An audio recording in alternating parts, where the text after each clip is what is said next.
The team behind Turtle WoW just published the first real look at the game they're making now. Their first blog post went live today, and we finally get to see some of the actual world. The races, the places, and the thinking behind all of it. Now a lot of people assumed this team would go away and quietly rebuild Turtle under a different name. Something safe and familiar with the numbers changed. Then they opened their very first blog post with a race of towering elephants who pray to the stars. So I think we can put that theory to bed. If you've got thoughts on this one, get in the comments. If you want more of this kind of thing, subscribing and liking the video is the easiest way to catch the next one. Quick recap for anyone who missed it. Turtle WoW went dark on the 15th of May this year after a lawsuit and a settlement. Less than a month later, the team came back and said they weren't finished. They formed a studio called Moonwhisper Games, and they're building an original MMO with their own world, their own story, and their own IP, with nothing borrowed from anybody. They've also been clearing the old emulation channels out of the Turtle Discord and turning it into the studio's home for whatever comes next. Okay, the game itself. The first playable race they've shown is called the Mastari, and they're elephant people, towering, long-lived, deeply spiritual, and described as sages and scholars rather than warriors. They wander the southern deserts as nomads, and their whole culture is built around the stars. They pray to them, and the magic they use is celestial magic pulled out of the night sky. So the opening race of this world is a herd of scholars wandering around the desert.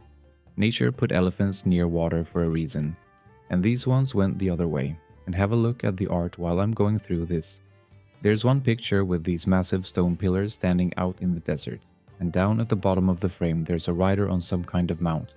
You can barely find them, they're a speck against the whole thing. So the world looks huge and the people in it look tiny. That always works on me. The detail worth pointing out is how their society holds together. Mastari tribes treat kinship as something much bigger than blood. So you're family because you were chosen rather than because you were born into it. And the unwritten law that protects that bond is called the blood feud, which is a bold name for the rule that says we love each other. Their homeland is called Masteron, and it sounds brutal. Endless dunes with terracotta mountains breaking up the horizon, the ocean glittering somewhere off to the west, burning heat all day and freezing cold at night. They've got a capital city too, called Mustakar, and that's where the conflict comes in. The Mastari are split down the middle. You've got the sage viziers sitting comfortably in the city, and the nomadic shaman still out in the sand, and neither side agrees on which way their people should go next. That argument goes all the way back to their golden age, a stretch where they got rich and clever, and then watched the whole thing collapse into famine. So these two groups have been having the same argument for 1,000 years and getting nowhere, which might be the most realistic thing in the whole blog post. Then there's the bonus race, and this one is stranger. The Tarmand aren't playable, they're the traveling merchants of this world, and they're marmot people, short, stout, welcome pretty much everywhere, turning up in villages and cities and lonely roadside inns with packs full of odd goods and a story ready for any occasion. Their whole culture runs on trade. Every single Tarmand eventually sets out on something called the Merchant's Way, which sends them wandering the world for a reason only their own kind understands. They carry news between kingdoms as they go, so they're the closest thing this world has to a working information network. They're also secretive. The Tarmand will happily talk all night about everywhere they've been, and never once mention where they came from. Nobody knows where these people live. So they'll tell you everywhere they've been, but not one of them will tell you where home is. Then they laid out 4 pillars for how they want this game to work. And if you've spent any time around private servers, they read like a list of everything people complain about in modern MMOs. First one is community.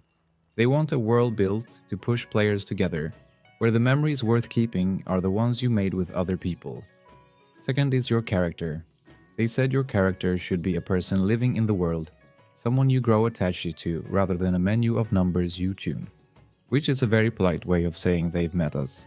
Most of us have picked a spec off a tier list at some point instead of picking the one we actually liked. Third one is no fear of missing out. No seasonal content, nothing limited time that punishes you for stepping away for a few months. The way they put it, the world will wait for you, and your time in it should never feel like an obligation. Worth thinking about if you've ever logged in on a Sunday night purely because a weekly reset was coming. Fourth is choice that actually means something, enough freedom to become who you want to be out there, without the world losing the shape that makes it feel real. The overall direction is old-fashioned Western fantasy, the grail, the sword and the stone, someone riding off toward a place nobody has mapped yet. They're chasing the feeling those old stories used to have. There's a careers page on the site as well, and it's worth a look for what it gives away. They listed 3 roles, an art director, a concept artist, and a composer. Every single one now says applications closed. So if you were about to go and polish your portfolio, they've already shut that door. They put the jobs up and filled them before most people noticed the studio existed.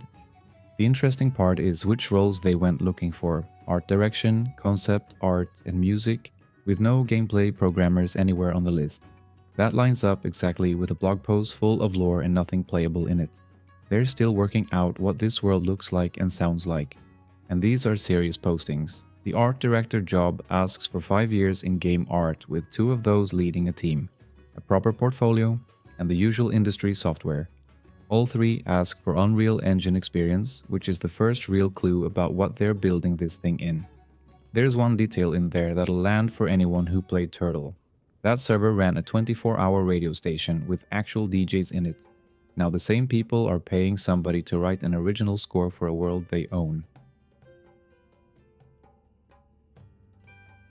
So that's the first chapter, and it is very early. There's no gameplay in any of this.